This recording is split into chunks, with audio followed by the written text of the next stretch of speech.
The world, yes! Seek freedom in your world should be stretched out before your eyes. If the endless dreams of Frozen Thorn. Welcome to Skypeia. Notice there's no P in it. Let's keep it that way. Becky Hopkins.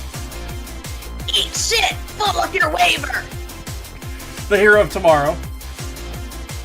Oh, One Piece isn't political, cut to the Straw Hats being hassled by the cops. And the media hunter. Let's float, boats float. It's the same thing, really. Logic checks out. Guide your spirits, conquer it. Bear conviction behind your flag. This is Tracing the Grand Line. How we doing? Doing okay. I have a new cat. Yay, kitty! Have you decided what to call her yet? Not yet. Ah. Well, I'm doing mostly okay, aside from that thing that's still a problem. But hopefully it won't be a problem once this episode comes up. Yep. I have finally recovered from Sly for the Soul, the live stream for the Cystic Fibrosis Trust UK, that actually went pretty well. And props to Eli for staying with me for the entire goddamn thing. Somebody had to. I appreciate it. But we raised about £125 for the Cystic Fibrosis Trust UK, which is about $150, I think. Yeah. Good shit. Hopefully, by the time you're hearing this, the next one might be rearing around, so keep an eye out. Anything else? Nope. Nope. It's cold. I got Casey's Christmas gift. Nice. Yay. It's a big... I mean, hopefully she's opened it by the time this comes out. Ah. I mean, I'll just say it's the Clow book that she wanted. Cool. Yep. Nice. Neat. Yeah. The One Piece fun fact of the day: across the various translations, Eneru's name is spelled or slash pronounced well Eneru as in Eneru, or Enel Enel. He's named after Italy's largest electricity provider, as well as a pun on energy. Yeah, either way, in Japanese it would have been Enu, so it's pretty much a two-way split, basically. Yeah. So, I got cover story Yes, stuff today. Yep. We'll do Isaac's, then Eli's, then we'll get to the episodes. Okay.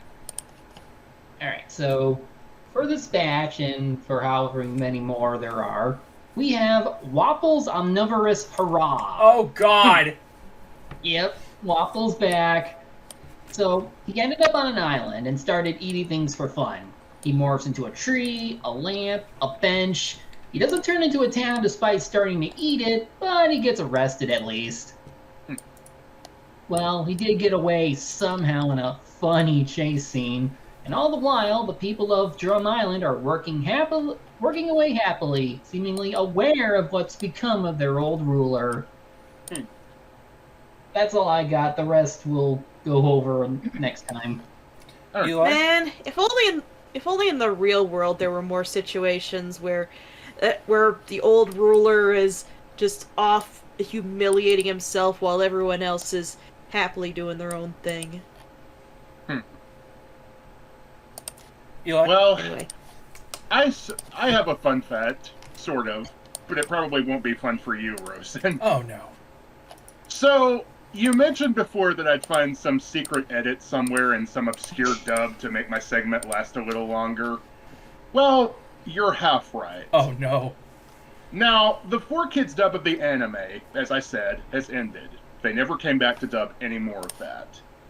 However, what I forgot at first, and then Isaac reminded me of, is that there were a few video games that got dubbed into English during the 4Kids era.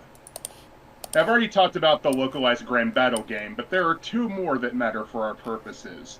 Grand Adventure, a sequel to Grand Battle that was only released in English-speaking regions, as well as Korea for some reason, and Pirates Carnival, which was more of a party game.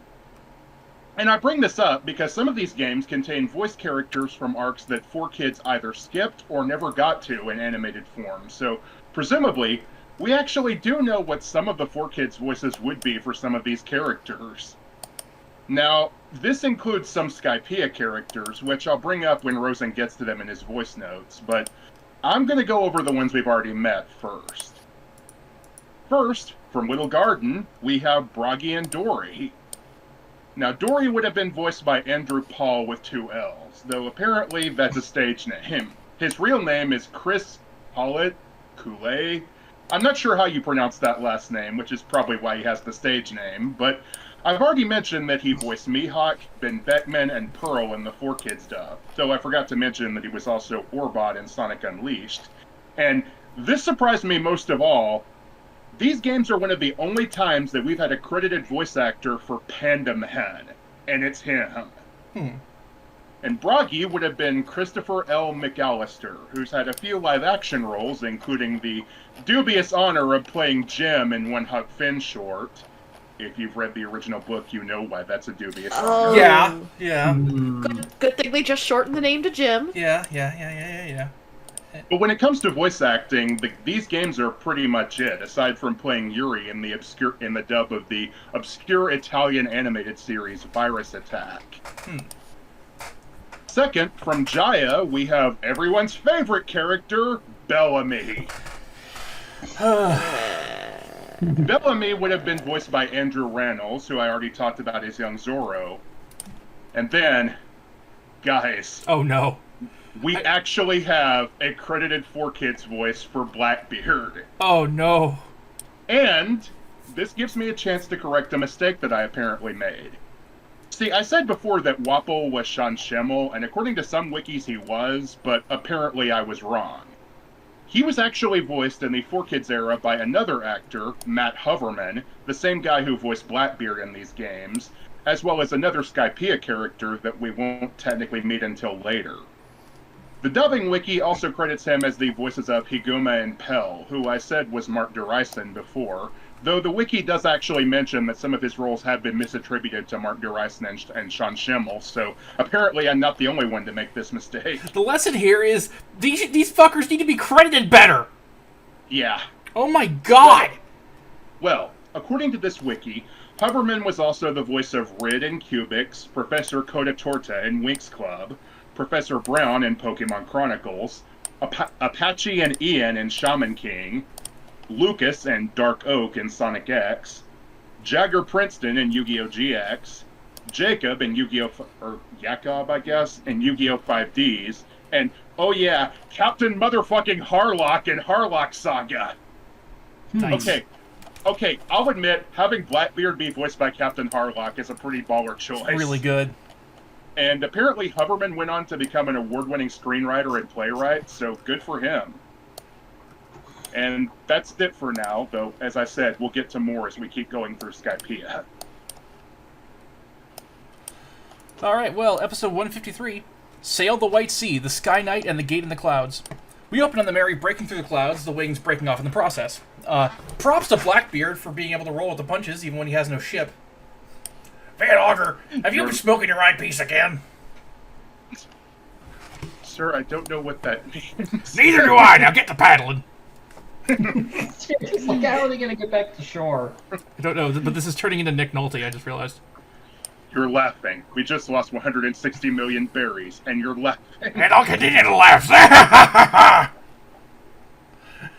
The crew's shaking off the dousing they just got, and oh shit, they're sailing on the damn clouds. Yep. Take in this animation while you can, because gradually, especially after we hit G8, the art style will gradually shift into what is mostly associated with Water 7 and the like. I guess we'll see. Yeah, Isaac's quote of, "Clouds float, boats float, same thing." And the rest of the crew's like, But what no, about they're not. witches? And I was like, no, Becky, witches fly. Get this exchange. Usopp's not breathing! He's not! Someone do mouth to mouth! I'll do mouth to mouth on Nami! God damn it, Sanji. Also, Usopp's face there just made me think when you nut, but she keeps sucking. Nami puts it best. This is an ocean in the sky. The log pose is still pointing up, meaning they still gotta go further up. Yep. I don't remember why I wrote this, but Usopp, no! Because he's going to dive off into the water. Oh, right, yes, yeah. Usopp dives in. You could at least tie yourself to the ship first. I'm good. He's Cloud Ocean swimming champ Usopp. Usopp dives in, managing to swim through the clouds. Usopp, stop for the love of God! Yeah, he didn't realize this sea doesn't have a bottom. Zoro points out that he didn't come back up, and oh shit, he may have fallen through. New tech from Robin, at least new for us, if you don't count the movies. The Ohos floor puts eyes on Luffy's arm to find Usopp. God, Robin's so cool. Yeah, I was like, biblically for a sec- accurate Luffy. Yeah, when the eye opened on his hand, on his palm, I was like, I didn't know we were watching Vampire Hunter D. Bongo Bongo from Zelda.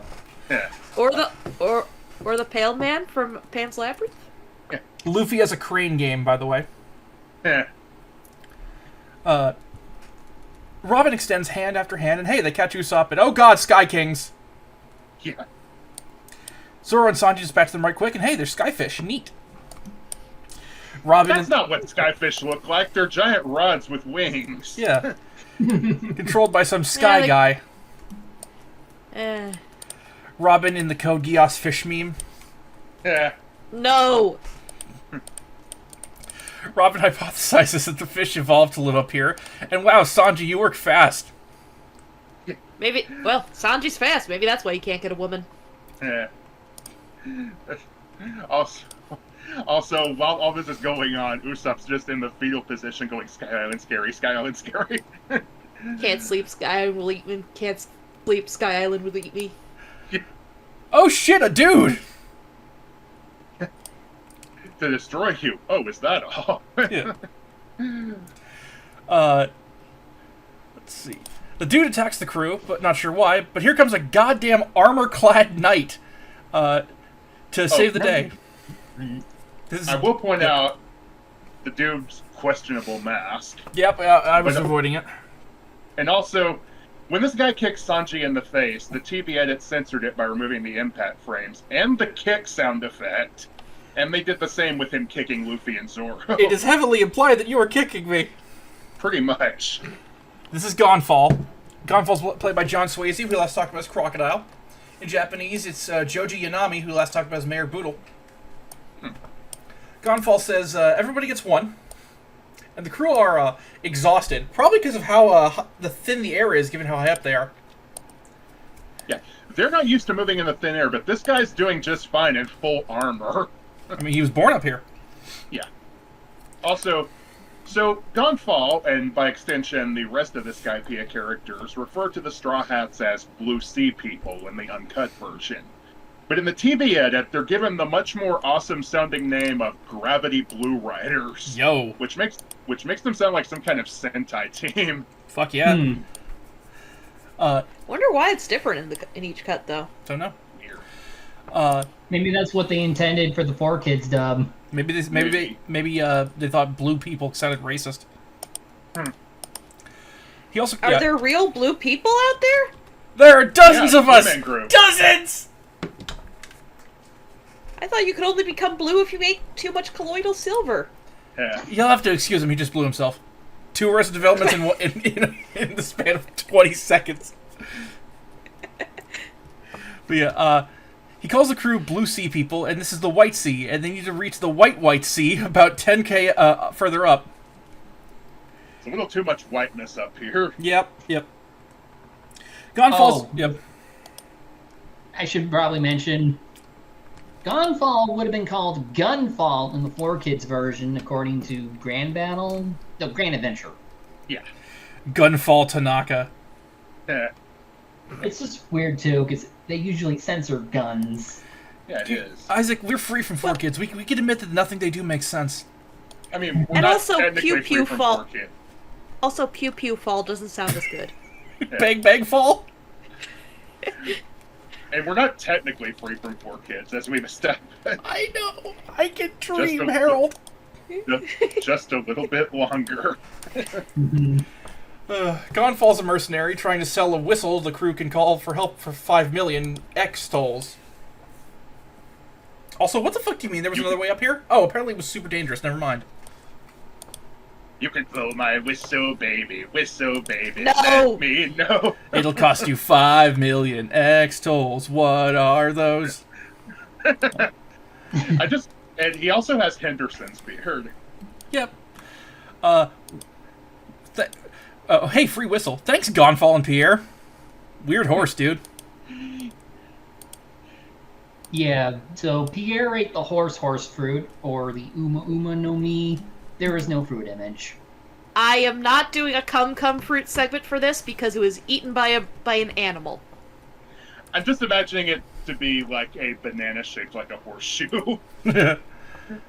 Luffy, you cannot use the whistle for directions. Ooh, a Clouderfall and Cloudbergs. Let's go to it. Luffy tries to grab a piece of cloud, but hey, they're buoyant. Oh my god. Cloud Tremempoline! Cloud Tremempoline! Please don't bring home any more crutches. Oh, no, you Also don't. Chopper's That Cloud face. Marine is mine! Also Chopper's face when he sees them bounce. Yeah. It's really funny. Boingy, boingy, boingy, boingy, boingy.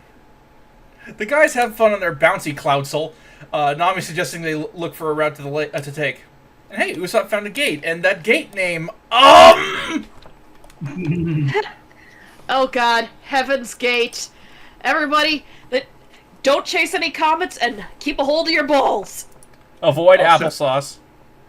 Doesn't help that Usopp says, sounds like a place you go when you die. Sure does! And please dispose of any Adidas, or was it Nike, tracksuits It was you have. Nikes. Okay. Which is You first. which is probably why it got censored in the TV edit, where they changed it to just Skypeia's Gate. You know, I get that one. Not gonna... They probably, unless they were, yeah, it was either that or the Michael Cimino movie. It just occurred to me, I've had my my volume up from recording for this entire time, so I just lowered it. Ah. So, Yep. some of the close-up shots of the title, the gate's name, it almost seems like there's enough spacing between the two words where it's like, Haven's Gate. Yeah. Yeah, they actually fixed that when they edited it to look into Skypeia's Gate, so that's kind of funny. Yeah. And then Zoro goes, maybe we are dead. Ever think about that? Rip. The rare triple bonk. Why'd you hit me? Hello there, weird old Shutterbug angel. She's a toll keeper, demanding 1 billion X-toll per person. She's not Gotta gonna try pay to the stop them, though, so X-toll. that's neat. What's up? Gotta pay the X-Toll hole if you want to go to the Skypeia hole. The X troll toll. There, that, god damn it, that's better. And I think Chopper or Luffy said, I can't even count that high. Travel by lobster. Yeah. In order to hunt the lobster, you must become the lobster. I'm now thinking about eating lobster, but that would mean eating your transportation. Kind of like when Cookie Monster ate his car and followed that bird. Speaking of, I have an amazing picture to share. I did see one meme of Cookie Monster sitting on a bench without me cookies, me just a monster. This image is good enough to delay the podcast a bit. Behold, Jim Neidhart with an amazingly bad Big Bird. You might want to. I'm saying it out loud so I can find it for the edit later. Send it to me so On I it. can. Just look. Where do we start? Where do we start with this? Holy shit! For It's starters, Big Bird's. It's another one of Big Bird's cousins, a Backboard. large avian. bad bar. Jim Neidhart totally no-selling this weird Big Bird. It looks more like he's covered in fur than feathers. He's like a Yeti with a beak. You can see where the face is right here. Yeah. And my favorite part is his flat head. So Yeah, as this tweet pointed out, it's the fact Jim has his him around his waist, looking off in the distance with a drink in his hand, like they're longtime friends. Oh my god! Well, you know it's Big Bird because Big Bird doesn't drink. He's only 6 years old. There you go. yeah. All right, that's enough of backboard. So, in the TV edit, a lot of the god imagery got censored, not just with Heaven's Gate, but in the uncut version, Amazon, that's the gatekeeper, Yeah. refers to Eneru as God with his priests, but in the TV edit, she refers to him as the King of the Sky and his knights. Interesting. Yeah. Bestow upon them heaven's judgment. Uh-oh. What do we think of this episode? It's Pretty solid so far. it's an interesting intro to Skypeia, and we'll get more as the episodes continue. I mean, half of it was laid back, the other half is foreshadowing. Yep. Then let's continue. Episode 154, Godland Skypeia, Angels on a Beach of Clouds. Godland sounds like one of those Christian amusement parks. Yep. Was the Also, go ahead. would the title have been changed for the TV version? It was changed slightly. We'll get to that when we get to Connus' first appearance. Okay. We open on the crew arriving at the entrance to Godland. Let's hope it's better than Pirates World. And how is this only the second time we've brought up Pirates World? It's been 120 episodes of One Piece. Well, we haven't hit an ice cream bunny yet, so. Anyway. Also, this episode was really loud for some reason. Yeah, like, I can tell this is when, Giant Skype is when 4Kids started dubbing the episodes. Because it has the mid-2000s Funimation started dubbing the episode. That's what I mean. Did I say 4Kids? I meant Funimation. Yeah. This is when Funimation had the really bad sound mixing, like 2006. Yeah. That map Luffy found wasn't lying. This is indeed Skypeia. Looks nice. You can smell the adventure, potent as a seaweed in summer. That is a weird thing for Luffy to say. Luffy and Usopp are having fun. Maybe he just really likes clam bakes. I guess so. He likes food, so. Yeah. Luffy and Usopp are having fun exploring the clouds. Nami's got to change first, though. I can't remember why. I think it was Usopp. Or no, it was Luffy. You know, I thought about that, and who cares? They were asking if they could actually drop anchor here since there's no sea bottom. Yeah. And Luffy just tells them to go ahead anyway. Yeah, Zoro does. Yeah. Zoro does, amazed at what he's seeing. And there goes the Southbird. Yeah, he's a bird. He'll survive. Shall you and I Yes. take a moment and channel our inner Sanji and Nami's new outfit? Yes. Titty. Yeah. On a minor note, when she jumps off the ship, there's like a little animation there where she has a sixth toe. You know I'm not looking at that. I know. For more than just Also- horny reasons. Also, the blue camo they stole from Guile's army in the Street Fighter movie. Becky, some art for you to do. Both of us as the Tex Avery Wolf. I like how Robin's opening up more and more, considering piracy and adventure for the first time. Yeah. Luffy, Chopper, and Usopp are having a blast. Meanwhile, Sanji's picking flowers. I've seen this scene 1,000 times when people bring up funny One Piece moments. Luffy bites into a giant pumpkin, or tries to, as it's hard as a rock. He tosses it to Usopp, and it smashes his head. You practically crammed my brain into my chest. What's wrong with you? Another scene I've seen a bunch. Sanji giddily putting flowers in the girl's hair, usually captioned with, "Look at his gay little run." Yeah. Those cloud chairs look so Also- comfy. Yeah. Also, I forgot the Cloud Fox existed, and I want one. Yeah, oh my Look at god. him cute.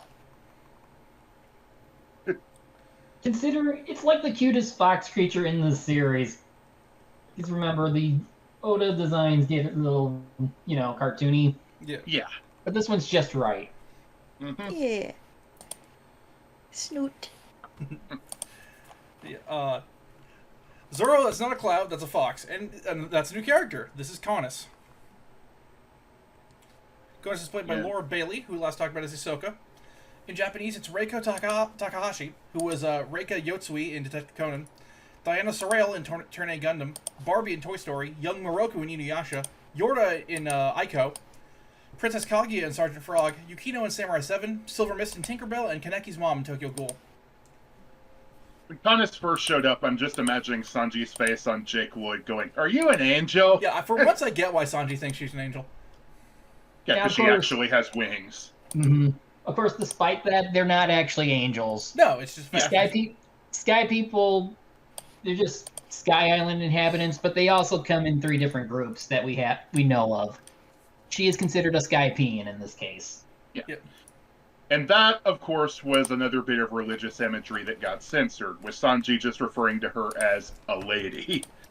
Except they leave the line mostly unchanged, which just sounds funny because he says, "That's not who you think it is. That right there is a lady."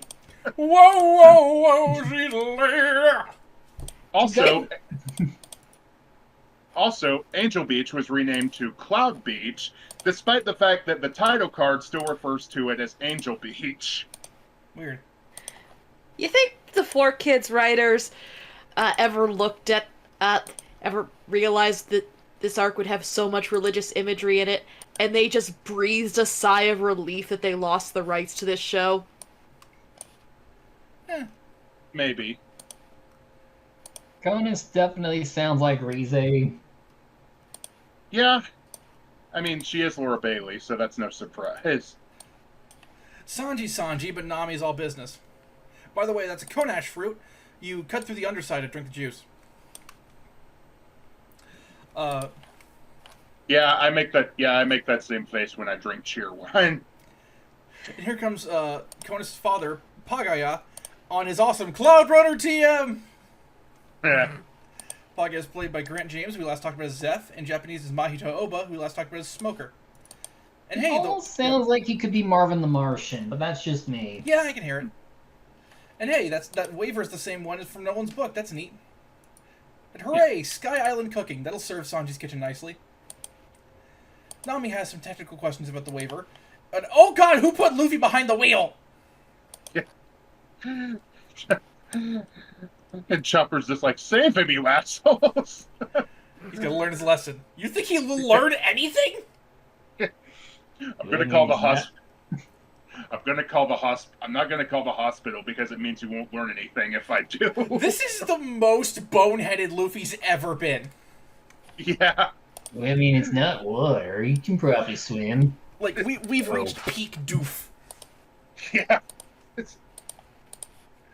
I mean, to be fair, again, it's not water. It probably wouldn't count, but yet, for reasons that'll be explained, Clouds are it still made of does. water. Yeah, and but on the other hand, it's Nami's first time, and she's already good at riding. Nothing. I was giving Becky the honor. It took me a sec. Okay. Yeah, the waiver's really difficult to use, but Nami has it down pat instantly. The others go with Pagaya, seeing a cloud cutting factory that's used for various things, and I love world building like this. I'm not recapping it, but I love it.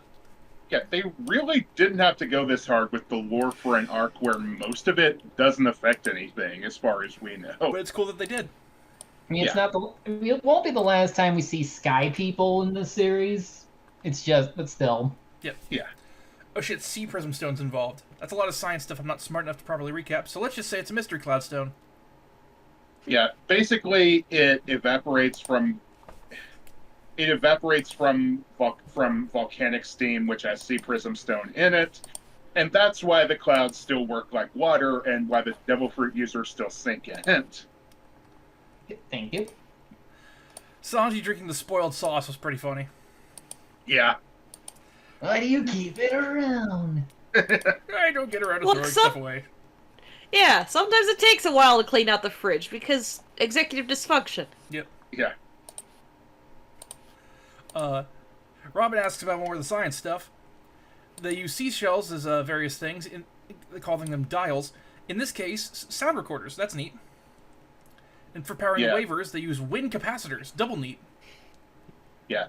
Dials can be used to store various things. We see tone dials and breath dials used here, and we're going to be seeing some more as the arc continues.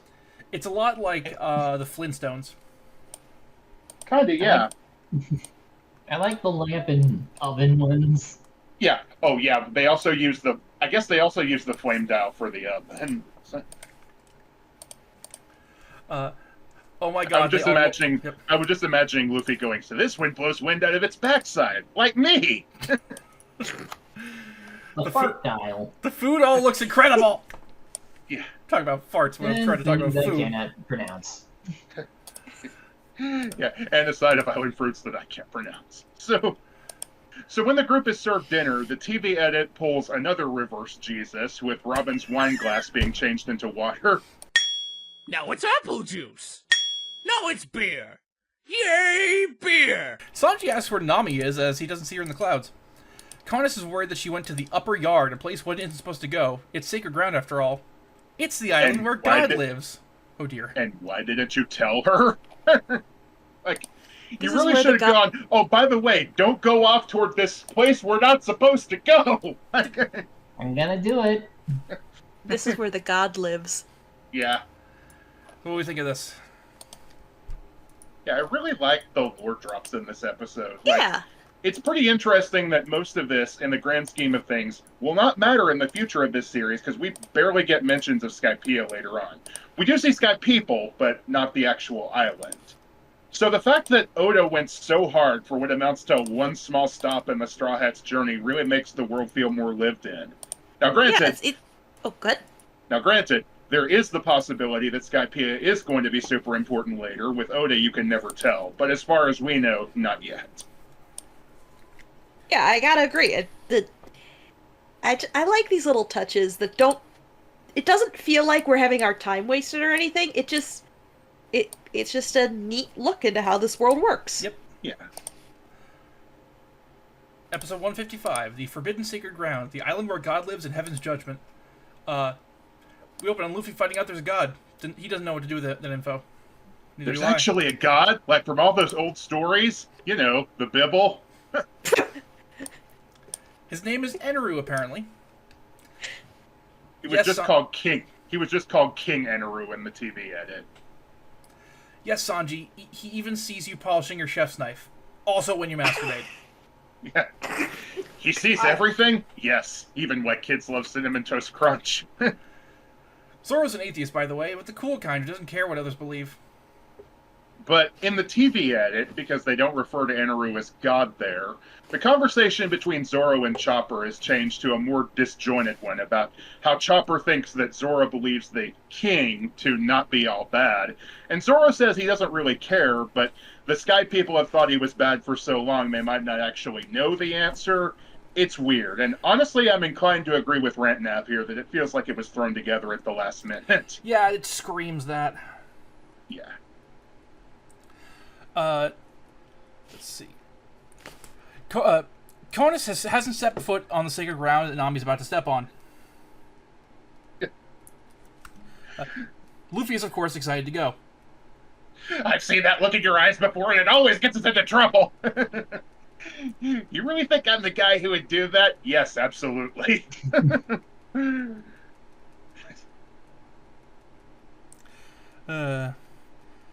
And then Luffy's like, but if he's God, he'll forgive you no matter what, right? And all I'm thinking, Luffy figured it out? Yeah. Edit for Becky or Isaac, honestly, either one. Mm-hmm. Today was a good day for Cosmo. I mean, Luffy.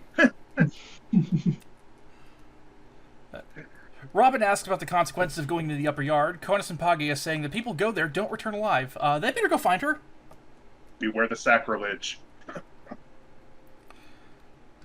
Nami's still in awe of how tall the trees are, and uh-oh, she hears about treasure. Yeah.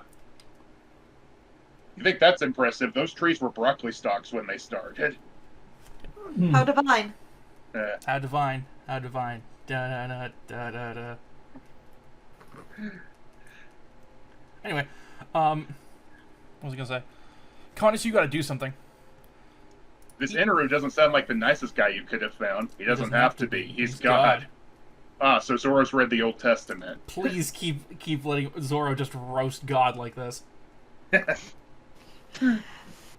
If Zoro was actually a dickish atheist, and do you think that he would? I'm just imagining him being like those like early 2010s YouTube atheists. There's all like rant Sona and everything. Dude, if Zoro replaced the Amazing Atheist, I'd be all for it. God. Nami finds some wrecked ships, not finding anyone on board, but seeing some supplies left behind, including giant claw marks. Oh, the thing making the noise was that shell, and oh right, Nami wasn't there for the tech demo. So But she figured it out yep. pretty. She figured it out pretty quickly, though. Yeah, those dudes are super dead, and by the sounds of it, death by Super Saiyan. Yeah, this is almost like a Bioshock audio log you find after somebody died in this spot. Like, yeah. Also, God went Super Saiyan. Oh, Super Saiyan God. That is a fantastic shot of like Nami being surrounded by the forest she hasn't entered yet. Yeah, it's a great shot, but then Phil was like Nami looking up into the grass anus. The grayness. Also, when it comes to the tone dial that Nami found, I was reminded of one of Lindsay Ellis's old videos. God killed that woman, so don't fuck with God.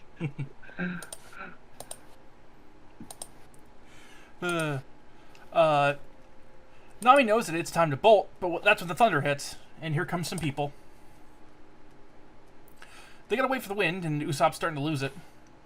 So we cut back to this random guy being chased by some more guys. Shura, Satori, and Ohm, and his giant dog, Holy. Ohm is played by Troy Baker, who was Helmevo in his first appearances, as well as Ginger and Dr. Kochin in the Dragon Ball Z movies, Gin in Detective Conan, Frank Archer in FMA, Kiyosumi Kato in the 2005 Baki, Wataru Yuki in the Galaxy Railways, Yashiro Uchiha in Naruto, Makoto Kawazu in Desert Punk, Father Abel Nightroad in Trinity Blood, Nagi Springfield in Negima, Jin Karya in Bleach, everyone's favorite character, Genos Hazard in Black Cat, Ron in Beck, Marcus Vaughn in Trauma Center, Schneizel El Britannia in Code Geass, Soul Bad Guy in Guilty Gear 2, Yuri Lowell in Tales of Vesperia, Kanji Tatsumi in Persona 4, Pain in Naruto Shippuden, Hines in Monster, Abaddon in Darksiders, Excalibur in Soul Eater, Snow in Final Fantasy XIII, Von Kleist in Generator Rex, Siam Vist in Gundam Unicorn, Jetfire in Transformers War for Cybertron, Blue Falcon in Scooby-Doo Mystery Inc., Klorg Bane the Destroyer in Regular Show,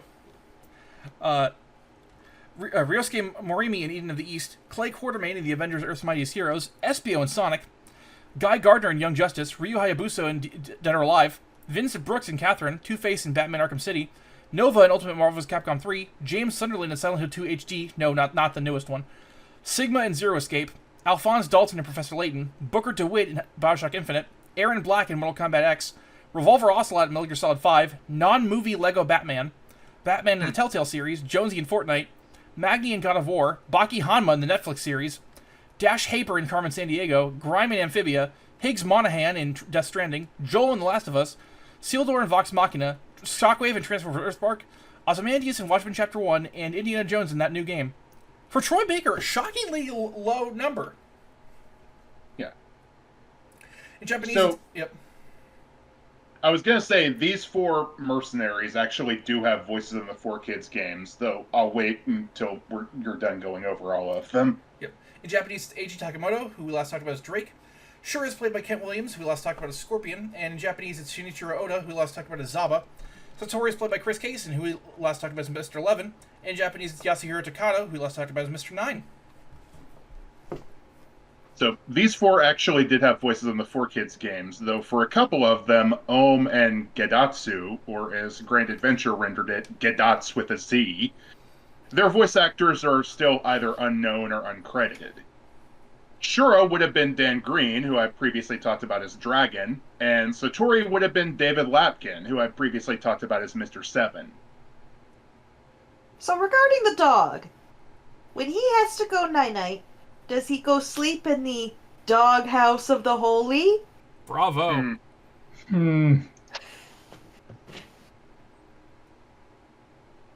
It's not every day I get to make a Led Zeppelin joke on this show. Yeah. Anyway, finally we have someplace dangerous to go. Luffy tries to use the old broken waver to sail, and of course it immediately fails. Does anyone want to save him? Let him drown. And they're like, let him drown. This poor fuck surrounded by the weirdo squad, seemingly with no way out. Oh shit, now he's been spotted due to the masked dude firing a goddamn bazooka into the forest from behind her. And then that dude gets fucking vaporized. Is this... Yeah. Yep. Oh, go ahead. Is this Eneru's doing? Probably. And again, it's the Super Saiyan sound. Like, Toei's just using their own sound library here. Yep. But yeah, the big light ray coming down from the sky is pretty hard to argue with. Yeah. Although, the guy in the mask objects to him harming Verth. So, as we'll learn later, Verth is the name that Skypeians give to any ground that comes from the surface. But in the TV edit, for whatever reason, it was changed to Vars. I have no idea why they changed that. I believe they also had... That was also used in the Grand Adventure game as well. So I think... I like to think that they're carryovers from 4Kids, just for consistency. Probably. In summation, run, Nami! Yeah. Also, I really like the use of shadows when the light rays are coming down on them. God rays are pretty, but they're also scary. Yeah. Just us Neku. We cut to the town, where a military group known as the White Berets are looking for the crew. They're led by McKinley, who's played by Jim Johnson, who was Keiichi Ando in the 2005 Baki, Mino Nenki in Basilisk, Inspector Bill Sullivan in Bakano, Gamelan in FMA Brotherhood, Leiji in Fairy Tail, Marco and Michiko in Hachin, Chuyi in My Hero, Nink in DB Super, Gringham in Overlord, Jabathi's Interpreter in Vinland Saga, and the Progenitor in Vampire Dies in No Time. In Japanese, it's Keiichi Sonobe, who we last talked about as Rapa Nui. And thank God they didn't spot Nami. I don't even know how that happened. But here's another strange dude, Gidatsu, as we mentioned. Yeah. Who's played by Bob Carter, who last talked about as Dory. And in Japanese is Masaya Takatsuka, who last talked about as Van Augur. Oh, can't wait to get to more of Gidatsu. If you think he's weird now...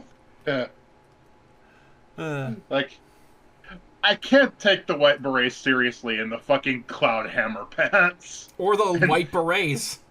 And the salute doesn't help either. And it's just the fact that they're giant fucking morons. Yeah. Nami heads to the others, who thankfully haven't left yet. Oh hey, Cloudmen! Sanji's not a fan. Apparently he wasn't a fan of the original James and the Giant Peach book.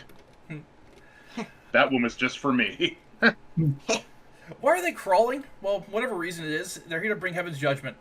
What do we think of this episode? Yeah, so, funny story related to the crawl thing. I actually won a Nerf war at my church one time when I was like 17 by belly crawling around the playing field and knocking over the other team's goal. Nice. I'm still proud of that. Yeah. Also, of course, to avoid religious imagery, they don't call it Heaven's Judgment in the TV edit, but instead they call it Final Judgment, which is a charged term for different reasons. Oh boy! Well, they called it Final Judgment, not Final Solution. It's still close enough. Yeah, it's pretty bad. I mean, I was like, technically you were already pirates, so you're all criminals anyway. True, but they just got here. Yeah. Yeah, this is where we get a bit more tension, like with the establishment of Upper Yard and some of Inaru's priests. Skypeia may be a beautiful place, but not everything there is fluffy clouds and rainbows, ironically.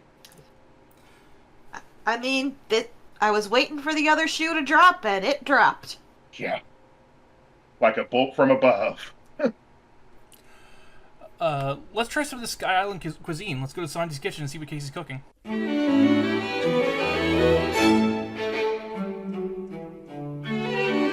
Hey guys, welcome back to Sanji's Kitchen, and today we're not in the kitchen. We are actually at Universal Studios Hollywood for opening night of their Fan Fest, where this time around, last year they had introduced One Piece. They had meet and greet characters just to see if they could tiptoe into bringing anime over here, which it did. And so, this year they brought back One Piece, but they've taken over the Hollywood and Dine restaurant, where they have turned it into Sanji's actual kitchen, where some of the Straw Hats' favorite meals, some desserts, and some special non-alcoholic drinks currently I'm waiting in the line, which that's the line before the event starts, just to try and get some of the food because it's probably gonna be hectic once the actual event starts. So better to be safe than sorry. But hopefully when we cut to footage, we will actually showcase the food. We get to enjoy the food and try and maybe add more One Piece stuff into it, because we want to at least try and show more One Piece stuff on Sanji's Kitchen. I mean, yes, you're here for food, but there's One Piece here at Universal. Won't happen again unless you go to USJ. I miss USJ, but Rose is with me too, so let's try some food. Hopefully. We shall see how this waits. While I was waiting in line, I did get a glance of some of the foods and the menu of Sanji's Galley, which was pretty nice to see. You have Luffy, you have Frankie, you have Brook, you have Chopper, you have Sanji himself. We weren't able to really try all of the foods, but we are going to be trying like a small amount that was pretty interesting. Also, across from the Sanji's Galley was a One Piece drink bar. They had mostly alcoholic drinks. They had one non-alcoholic Zoro drink, but we really didn't want to wait in line. It was also the first day, so it had a giant line, but it was pretty cool just to see the Sunny, which, yes, I know Rosen keeps up to date on the podcast about where I am in One Piece, but I already know some of the characters, and I already know some of the ships, so I already know about the Sunny, but I think that was a pretty cool fountain display, and apparently we had stumbled upon a setup of some of the foods that were the Sailor Moon foods that were at FanFest, including this mystery cupcake where it's the same flavor, but you can get 1 out of 5 of the Sailor Scouts, specifically the Inner Senshi, which, nice. And there was apparently, at Sanji's Galley, there was a, like, Usopp parfait. I'm not sure why. I will say it was interesting going back to the banners because I forgot about Usopp. He was featured with the, I believe it was the funnel cake, which, okay, cool. I don't know why it relates to Usopp, but there you go. But some of the foods that we did not try, I kind of glanced over because I'm like, the flavoring doesn't seem interesting, or the drink doesn't sound as advertising. Now, we're just gonna be listing some of the foods that the event had, because at the time of this, I'm standing in line for an hour and I just have time on my hands, so let's go over what they have and you get to see which ones we did pick out of the long run. One is that we have Luffy's Monkey Punch, which is guava, honey, strawberry, watermelon, lemonade, and grenadine topped with strawberry boba. We also have Nami's Tangerine Breeze, which is tangerine and lime juice, honey, and club soda garnished with a tangerine slice and mint sprig. We also have Nico Robin's Tropical Iced Tea, which is black iced tea, pineapple juice, coconut water, and honey topped with a pineapple wedge, pineapple frond, and fresh raspberries. I will say out from the drinks, Luffy's Monkey Punch sounds interesting, so I may go with that, but we shall see. Don't we? Now we're going to go on to desserts before the entrees, because why not? And also because that's what I'm quite literally looking onto the Universal Studios Hollywood website as you're hearing my voice right now. There's the Pirate Bounty Funnel Cake, which is a cinnamon sugar funnel cake topped with toffee and white chocolate sauce, vanilla ice cream, candy treasures, and a random candy wand poster, which is going to be one of the few Straw Hat Crew completely at random. You don't know which one you're getting, so if you really, really love Robin, and then you get Usopp, Abzazari, but if you, it also the same goes to like, oh, you really love Brook, sorry, you're gonna get Chopper. You're never gonna get the same one. I don't even know if you could request if you want a poster, because there's so many, and they probably make enough at a certain time, but let's talk about the other desserts. One of the other specialty desserts they have is Luffy's Straw Hat, which is a salted caramel filled mousse dome with vanilla bean sponge and praline ganache. Honestly, that sounds amazing. And then we have the Chopper Cupcake, which is a vanilla sponge cake filled with crisp and topped with cotton candy buttercream. The only thing I could think of when I hear cotton candy buttercream is a flashback to the Chopper cake that we had at One Piece Cafe in Las Vegas. And you guys know how me and Rosen feel about that, so we're gonna move on to the entrees. Now, Rosen really wants tasted the Luffy's meat on the bone, which is a sweet chili ginger garlic pork served on a kimchi fried rice. While tempting, we technically have already had meat on the bone that I cooked back in the very beginning. And there were also a lot of other better foods that we really wanted to try. Next, we have Sanji's seafood rice, which is spicy seafood fried rice with shrimp, scallops, and crab. While it sounds pretty interesting, I think the crab claw in the image threw me off completely, and I'm gonna have to say pass. We have Frankie's Loco Moco Burger, which is an all-beef burger that also has spam, onion rings, fried egg, and miso cola gravy served with star-shaped tots. Knowing Rosen with his love of Loco Moco, he's probably going to get this burger. Next up, we have Jinbei's watermelon salad, which is marinated watermelon, soba noodles, cucumber, carrot, nori, and ponzu dressing. Now, spoilers, and also because of how long this has taken to be posted, I've already learned that this was the #1 worst food from the One Piece cuisines for FanFest. Everyone who I have seen or got this hated the watermelon salad. They said it's the worst food of all time.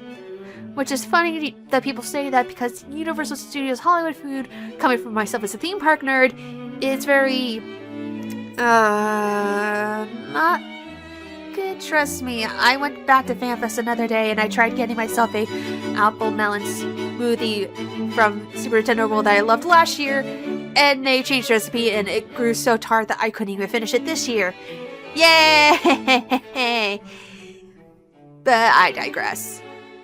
Next up, and the last thing that is for the One Piece themed food is going to be Brooke's Spicy Katsu, which is a crispy chicken katsu in the panko breading with crushed ruffled potato chips with a spicy sauce served with white rice and cabbage slaw. Honestly, for me, this seems like a win. And so far, this is like the second Brooke's Katsu dish. Remember, we had the One Piece Cafe in Little Tokyo that was curry katsu, and now we have spicy katsu. Brooke loves his katsu. I know I'm not there yet, but I feel like I'm going to really, really enjoy Brooke when we get to Thriller Bark, because yes, I do know that's when he appears. I feel like I'm going to really enjoy him when he finally makes his appearance. I don't know, we shall see, but in the meantime, and it's almost been past the hour as I'm waiting, and dear God, I can see the light. I can see decorations. Oh my God, I can talk about decorations finally. I love how they decorated the whole section of this theme restaurant here. This nice quick service. There's nice One Piece theming. There's Wanda posters. There's nice sea pirate flair. I don't know the right term, but it's the pirate flair. I really do enjoy a lot of the design work. And the one thing, they had giant Wonder posters off the wall that I wasn't able to get footage of, but that's just me. They also, one thing I did forget to mention, they were selling limited edition cups. And what I mean by cups, I mean barrel mugs. One had Luffy and one had Chopper. And they also had, I don't remember the name of it, but it was this almost a potion bottle wrapped in netting with Luffy on it that also seemed like it was the same thing. I believe you could get that maybe with like alcoholic drinks. I'm not 100% sure. Well, it was pretty cool. I will say Rosen did, spoilers ahead, got himself the Luffy barrel mug because he thought it was a lot cooler.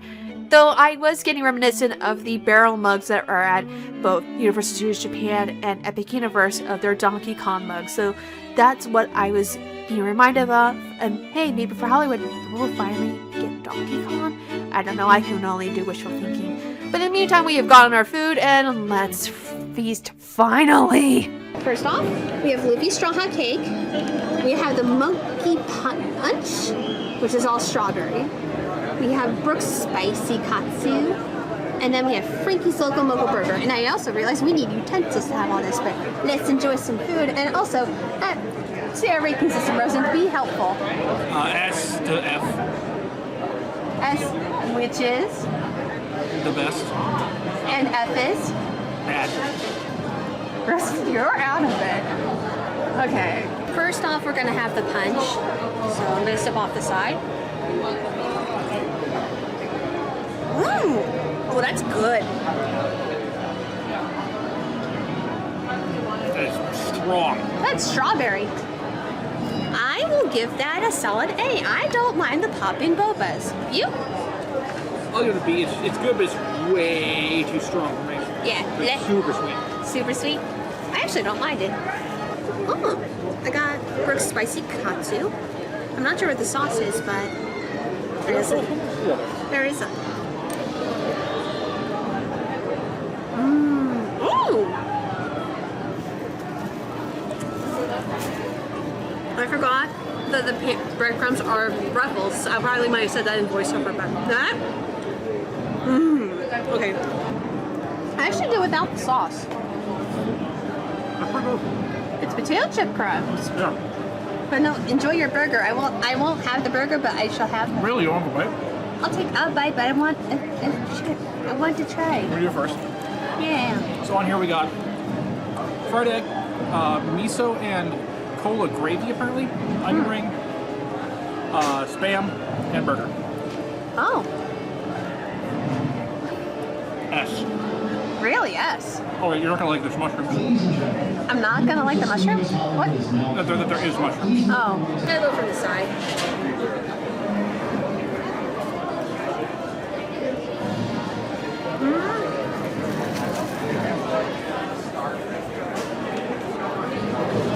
Okay.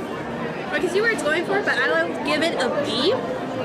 I know Rosa said S, but I think there's some things I can improve on, but not bad. Now also give it. I'm gonna quickly try the cake. I know there's caramel in it, it's vanilla and sponge, so this is what I'm excited for. So we're gonna try this before we eat the food.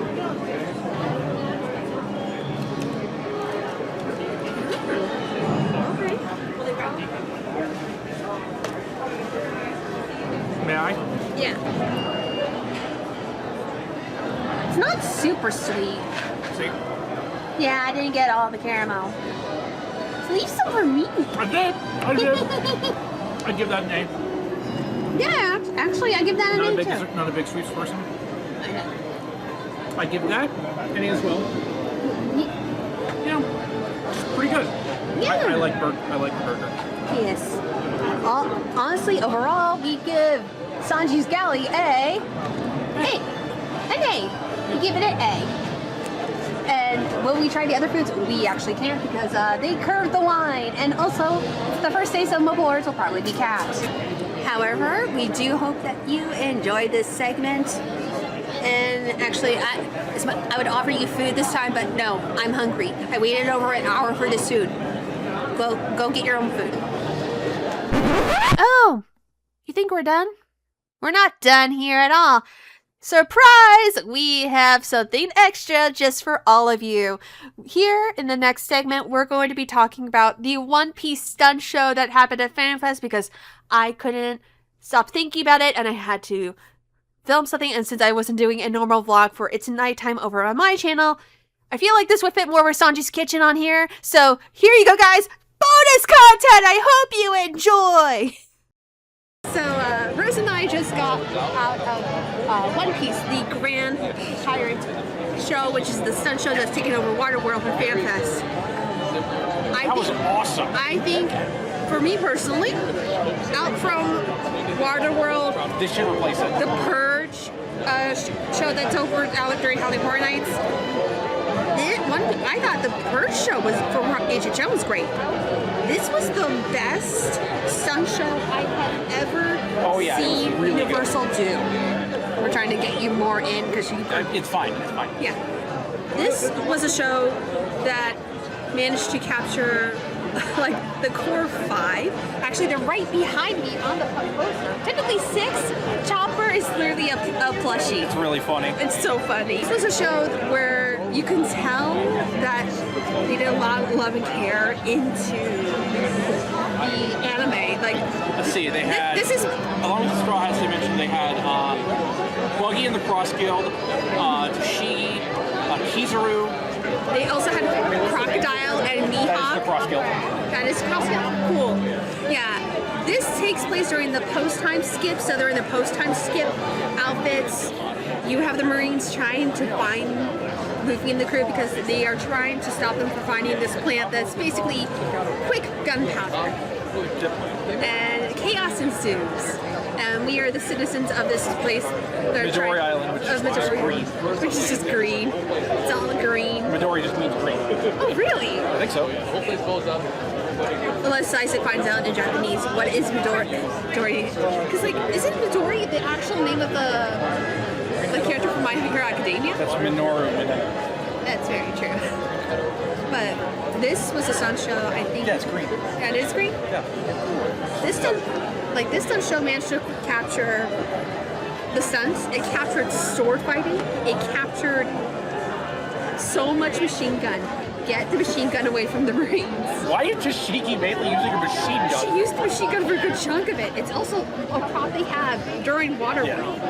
I didn't expect them to pull off Sanji's flaming kicks. They did. They pulled off the Sanji's flaming kick. And he also, they kept on, his leg was on fire for a good chunk. A long time. A long time, and he used it to also free Zoro, who accidentally got tangled in seaweed. Though, we did have, like, geek squeaks, because, like, when Sanji and Usopp King were on the stage, a lot of people were freaking out around us, like, why is everyone cheering? And we turned to our right, and Zoro got lost. Was, of course, lost. He got lost, and he was walking down the steps, and I was like, of course he gets lost on our section. It was insane. Nami, perfect navigator. And like, use the quarterstaff a lot. Yes. The way they handled Luffy's powers. Really good. Very, very good. Like Buggy's was the most impressive because they just had... Count in the frame. Buggy's was the most impressive because they just had the actors pull out, like, hand puppets. Hand puppets. There was one point, there was, like, hands on sticks. Yep. That was funny. It worked out. I have no clue about Kizaru, but he seems cool. I have no clue about Kizaru. All I know is that there was a moment he teleported from one space to another. That was amazing. And then they just used 2 actors. Yeah, he definitely used 2 actors. But also there was a moment where there's like sound. I don't know the sound. His powers like light based? I don't know. All I know is he pulled his... He had like a giant cross sword? He had a giant glowing cross sword and tried to slice Buggy in half. That did not work. But it was interesting. Keep in mind, we both at this time of this video, we have not gotten to Kizaru at all. I just got to Sanji's flaming kicks, but you're gonna pop off when you see it.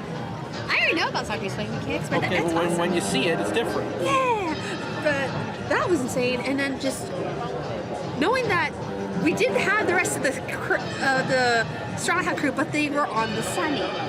So unfortunately, no Frankie, no Robin, no Brooke, no Jinbei. Jinbei probably hadn't joined by that point. Probably. We don't know. He only joined in like Wano, I think. He's still part of the crew. No. Anyway. I don't know, but technically, maybe we will see them next year.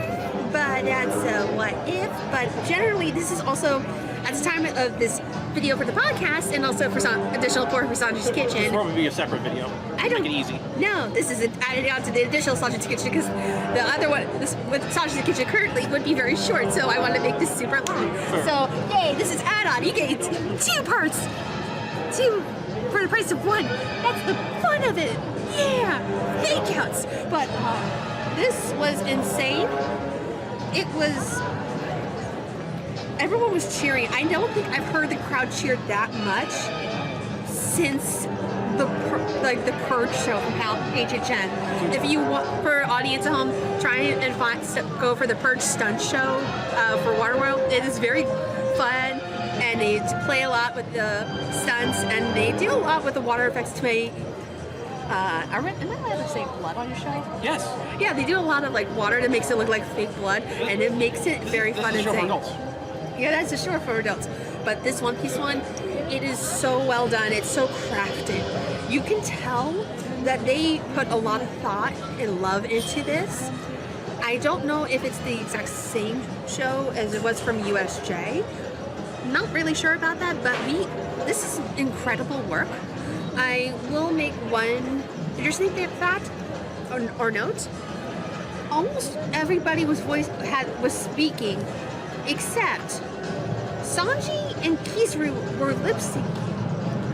Yeah, I think this is a wild shot. Maybe they got the voice actor for Kizaru. I think they got a lot of them.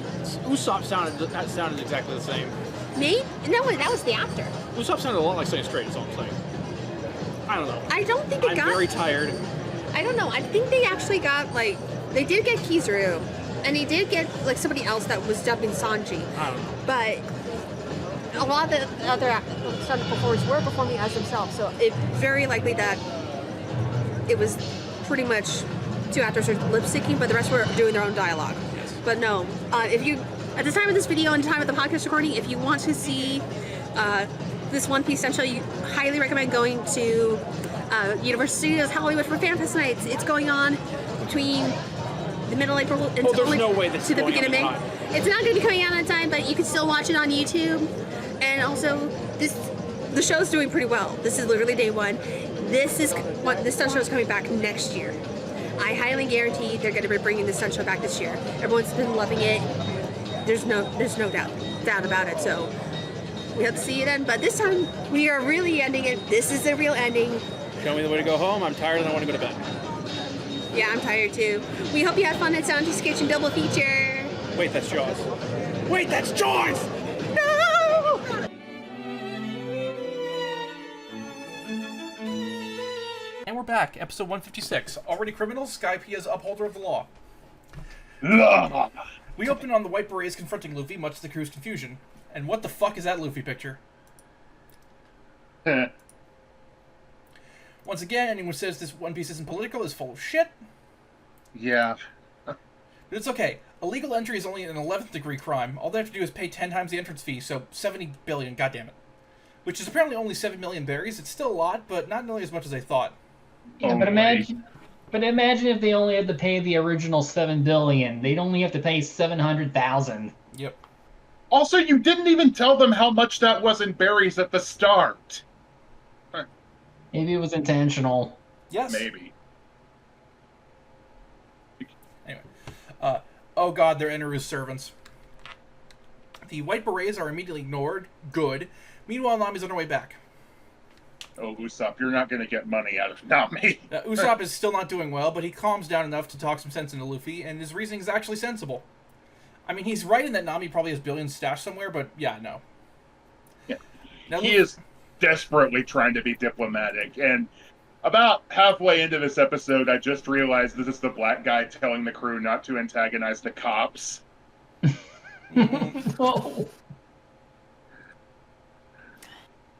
And then, of course, the cops proceed to just find reasons to find them anyway. Yeah, just like in real life. Now, Luffy, don't do anything stupid. Oh, it's not going to end well. The crew's just chilling, and boy, that's a big fish. And that gets them in trouble. Because apparently it was a rare fish. I fucking hate McKinley. Can someone just put a white beret on Randall from Recess? Usopp, after a certain point, just give up. It's not working. Like, they're getting noise pollution violations for storing. This is intentional. It absolutely is. Oh, thank God Nami's back. We need to fork up 7 million berries. Oh, Nami's not doing that shit. Waiver to the face! Yeah. That is so worth the charge of assaulting an officer. Fuck the police. Akira slide. Unfortunately, as satisfying as that crash was, it got censored in the Oh, TV damn edit. it. The implication that she hit him is still there, but we don't see the close-up shot of Nami crashing into him or the side shot in slow motion. Instead, cutting right to the shot where he's skidding across the ground. It is heavily Also, implied that you were hitting me with a waiver. Also, instead of saying, oh crap, in the TV edit, Nami says, oh shoot. Come on! Well, you can't say crap on that era of Toonami. Yeah. Anyway. Nami says it's time to bolt. No, not a good idea to mess with Eneru. But they are, in fact, 5th degree criminals now. It's a death sentence. You die. Death sentence in God's land? That's a hell of a contradiction. That's a pretty great line, but unfortunately it got edited in the TV edit. Yep. Instead, having Zoro say, tell me your king's got bigger issues than us, because prison's not my style. A fifth-degree crime's punishment is death by banishment and eventual starvation, which would... I sentence you to death by exile. Yep, which would explain the falling galleon. I mean, that would be scary, just having to stay on a floating cloud forever. Yep. Nami rolls persuasion. It almost works, but Poggia runs the save. Yeah. Nami's trying her get out of speeding ticket strategy. Don't go anywhere. So, bail? Bail. Yeah. Kana says it's time to leave, Nami and Usopp having to contain Luffy's excitement. Yeah. So what? We're always in trouble. I think Wapol had less medical attention on standby. Yeah. Luffy refuses to run away, pointing out that they're always in trouble, so why run away? They haven't done anything. Whoever arrests them is an idiot. Yeah, Luffy, we know they haven't done anything. That's the point. Konis and Poggia are in trouble regardless because McKinley's a piece of shit, but Luffy's starting to fight. The Milky Arrows, form cloud streams for the White Berets to fight on, leaving Luffy at a disadvantage. Is that those things that snails shoot out when they're breeding? Anyway, their fighting style is kind of cool, actually, because the arrows are attached to clouds and they skate on them. But it's no match for Gum Gum Firework. Which was awesome. Yeah. Yeah. I really wish we got to see this move more often. It's a great move, which unfortunately had some censorship done in the TV edit. God, why? Those close-ups of Luffy's fist in front of the guys' faces were removed, as well as a few scenes of them being sent flying. This is brutal. Well, still not 4 kids. Yep. Yeah, he wipes the cloud with these chumps. Zoro and Sanji with the save, now to pay the hey, they have no money. And another animation error. One of the berets is on the wrong layer. They kind of one of them overlaps Luffy with their foot. Yeah. I get the feeling this is the first time the people of Skypeia have seen anyone like the Straw Hats, but McKinley isn't fazed. Apparently the White Berets are more lenient, or the more lenient form of law enforcement here. The crew is now second-degree criminals, meaning that now the priests of Upper Yard are coming for them. Real brave of you to say that while standing far away. This, I think, is probably the least good episode of the batch, since it's basically the Straw Hats literally stalling for time until Nami shows up. Right until Nami arrives and we suddenly get a cool fight scene to make up for it. Granted, the fight scene is still cool, but it takes a while to get there. Yeah. Yeah, another example of Toei having to stretch things out for time. Yeah. Also, I fucking hate the White Berets. Yeah. And fucking McKinley with his stupid outfit that looks like he's wearing a balcony railing around his shoulders. Episode 157. Is escape possible? God's challenge is set in motion. I'm gonna send you a thing for a future One Piece fact. Okay. We open on Nami realizing how they were immediately fucked upon getting here. Luffy points out that the crew should be used to the ship by now, which, true. Sanji and Chopper brothers moment. Yeah, that was sweet. Yeah. The adventure's always the most important part. Usopp agrees. They didn't think of how to return. Yeah. I love how Nami points out, my priorities are life first, then money. Maslow's hierarchy of capitalism, except reversed. Yeah. Oh. Kana says they need to travel across the White Sea to Cloud End in order to return. I mean, they did have a place to go, right? But first, lunch. Nami's out for blood today. Yeah. She's straight up like, let's go beat some sense into Luffy. Won't we? Yeah. And I'm like, Robin knows him well by now. McKinley's not going to bother with them anymore, as the challenge has begun. Your course will be set for the Upper Yard. Oh, the place Luffy wanted to go anyway? Yeah.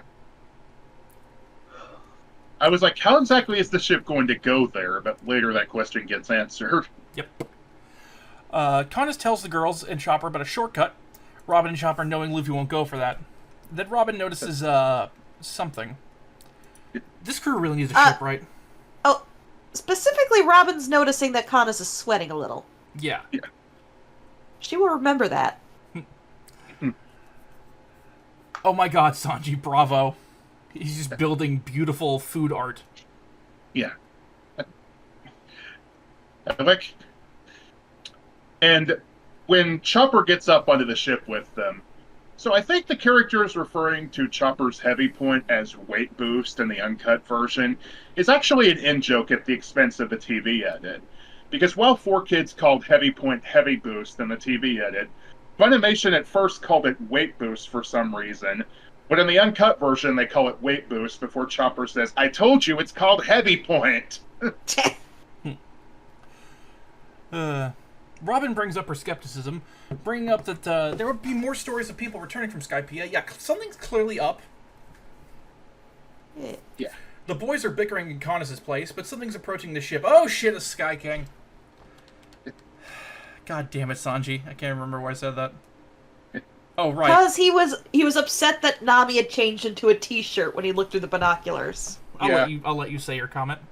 Like, Sanji, a nice set of tits looks nice no matter how much fabric is over it. Right? Priority titties. Anyway.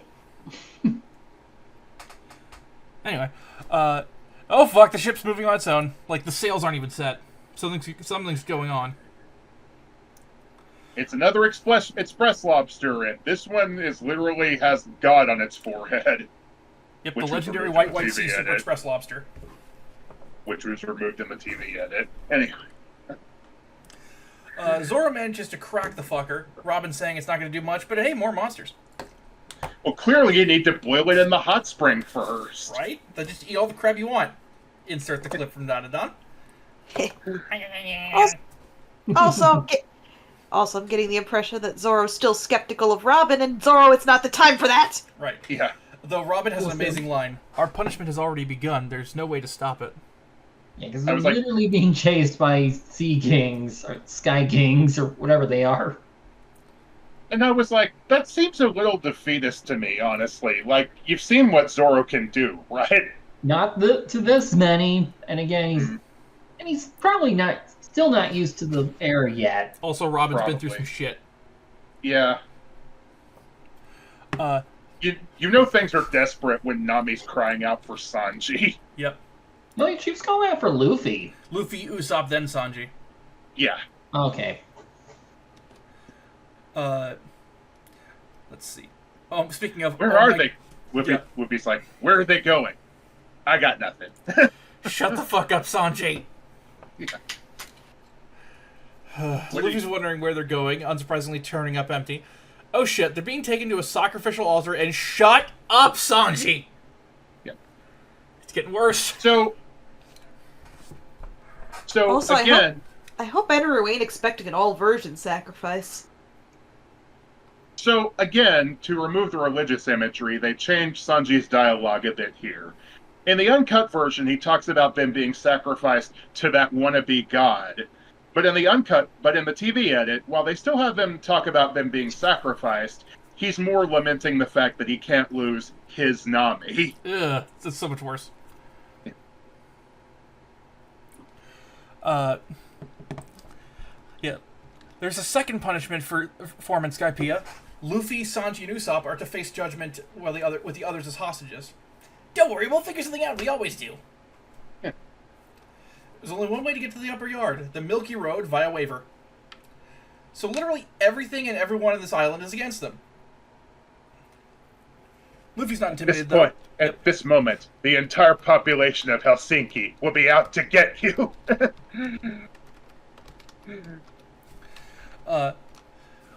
Luffy's not intimidated, though. He's looking forward to some action. What do we think of this episode?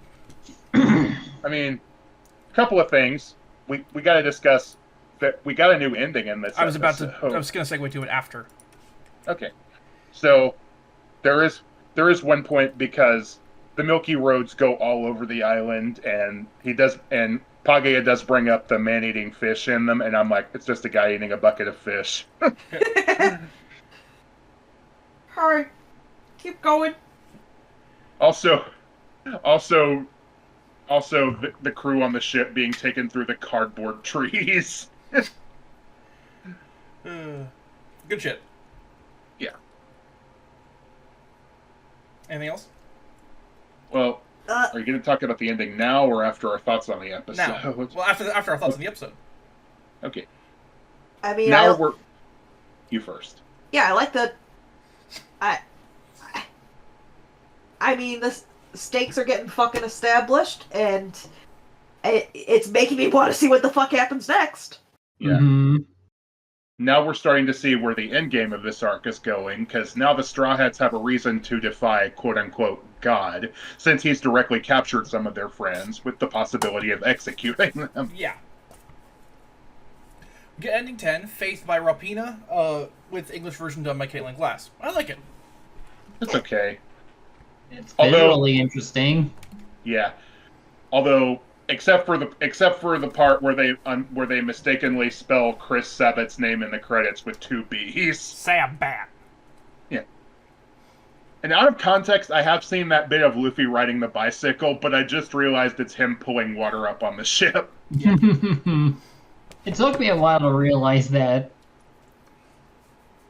Because, like, I've seen that clip used for one of those One Piece AMV Hell-like videos. Yeah. Yeah, was that the bicycle song by Queen? That's it, yes.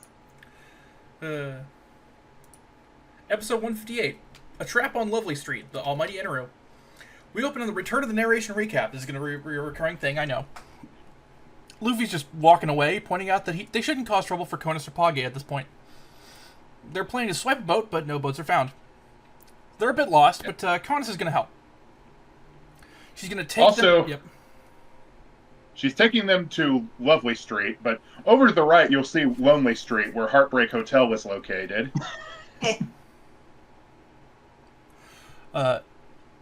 hey, Lovely Street. They got to pass through to get to the docks, and oh my god, fuck off, White Berets.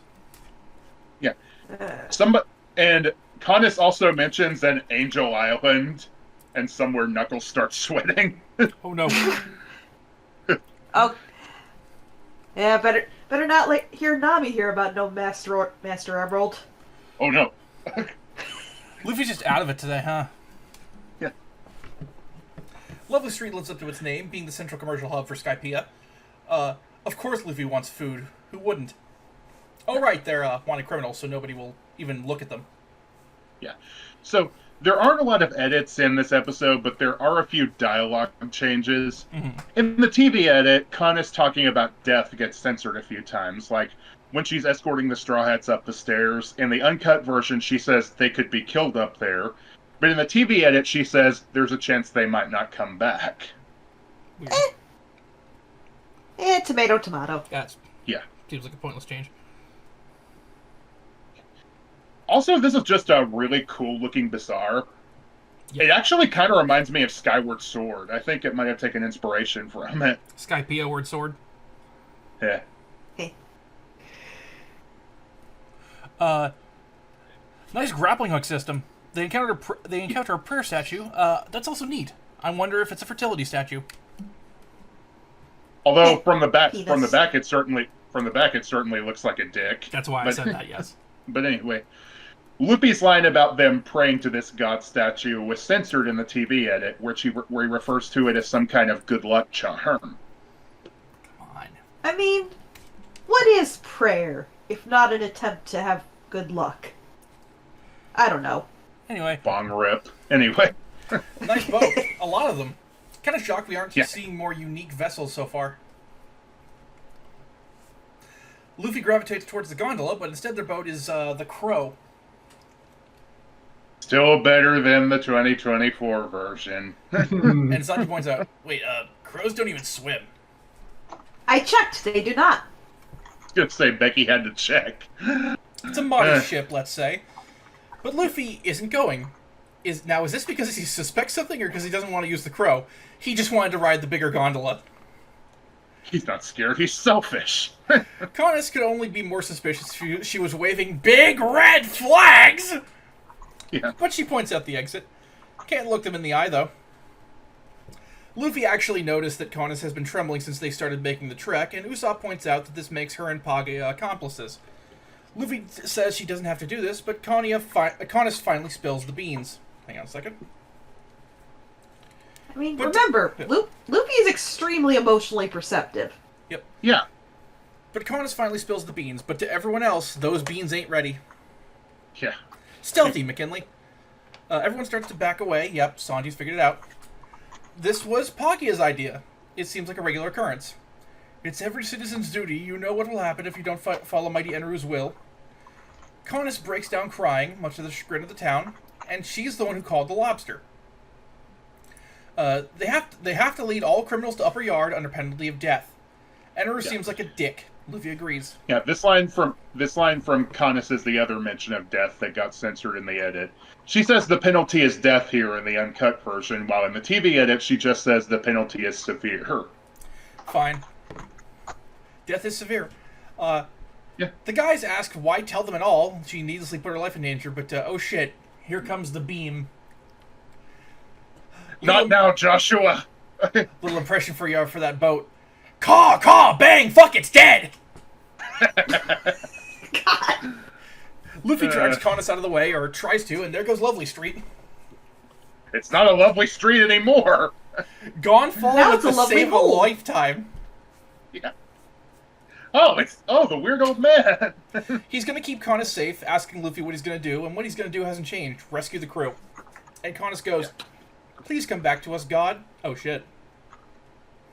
Hey, the crow did survive. I'm keeping the joke in. Yeah. Silly horse aside, Gunfall's a great guy. Yep. Get fucked, McKinley. Yeah. Now it's time for us to shove off, everyone. You shove off! Fuck off, McKinley. That's what Leon Zoglaws said. Yeah. History. I'm not great at it, but I have Google. It took me a second to remember. Yeah. Yeah. And so the guys head off to rescue the crew. What do we think? Well, you first, Becky. Again, it's always nice to see moments that show how emotionally perceptive Luffy is. Yeah. While this episode is slow in places, much like episode 156, I think I like this one better, because the tension is a lot more palpable, especially since there's already a ticking clock going on with half the crew's lives on the line. And Connus has definitely been hiding something for a few episodes now. That tension just keeps building up until the end of the episode when it snaps and Connus finally tells them everything before she nearly gets vaporized. It's also got a bit of an added mystery as to who this Gunfall really is, and now the Straw Hats are on their way to confront God directly. It's a pretty good place to end this batch. Agreed. Yep. Let's go to our segment, starting with Luffy Moment of the Week. Melon time. I'm gonna My go with Luffy Luffy. moment of Go ahead. my moment of the week is Gum Gum Fireworks. My moment is Luffy picking up on Connus being suspicious and anxious about the whole thing.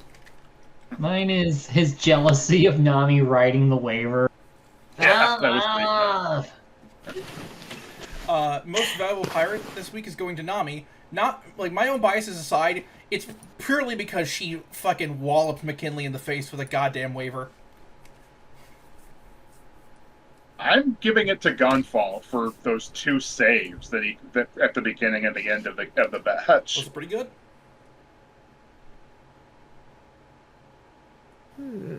Well, okay. If Rosie gets to pick his thirst target. I'm picking Robin because eyes. Yep. It was cool. It was cool. I was going with Robin anyway because of how much she contributed at that early point, and also just some of the logic she brought, especially during the Super Lobster moment. All right, let's go to best worst moment. My best is the world building of Skypeia, and my worst is McKinley. My best moment is Nami hitting McKinley with the waiver, and my worst moment is Connus not telling Nami to not go to Upper Yard for some reason. Well, my best moment is this episode gave me a chance to make Heaven's Gate jokes. And hey, the fact that the Straw Hats are going in to convert to Violet Cult, that means they're technically pulling a Waco. Hopefully with less of a body count. Oh yeah. But my bias aside, best moment Oho Fleurs. Worst? Fleur. Worst? Fucking White Berets' existence. I don't like them. I get they're there for plot purposes, but I don't like them. It's fair. My best is everyone happy when arriving on the island proper. Just the sheer excitement most of them have, and even Zoro eventually just like was wrapped up in the fascination. And then worst moment was Usopp not thinking of tying himself to the boat before diving into the clouds. Fair. Well, that'll do it for this batch. Next time we're doing episodes 159 through 164. See you next voyage.